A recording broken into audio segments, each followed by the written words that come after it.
This video covers the two key scenarios for working with Augma Lift. Augma Lift can be used in two key scenarios. Scenario A indicates a two-stage sinus lift procedure, even in cases the ridge height is 1 mm. Scenario B indicates a one-stage procedure of a crestal sinus lift and implant placement when the ridge is 4 mm or above.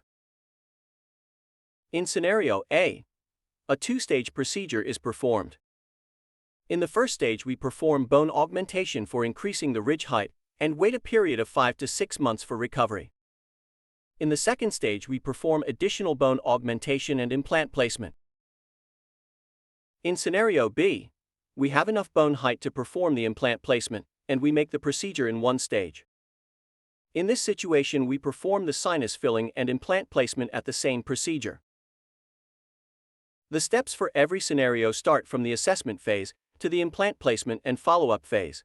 Once the treatment plan for a sinus lift has been determined, a comprehensive clinical assessment of the case, along with a radiographic evaluation using CBCT images, is essential. This evaluation should encompass an assessment of the sinus's condition, its structure, the height of the ridge, the sinus's morphology, and other relevant factors. If no impediments exist for conducting a sinus lift, it is then necessary to assess the location and positioning of the future implants. After we have completed the case assessment, we can proceed with the sinus lift procedure.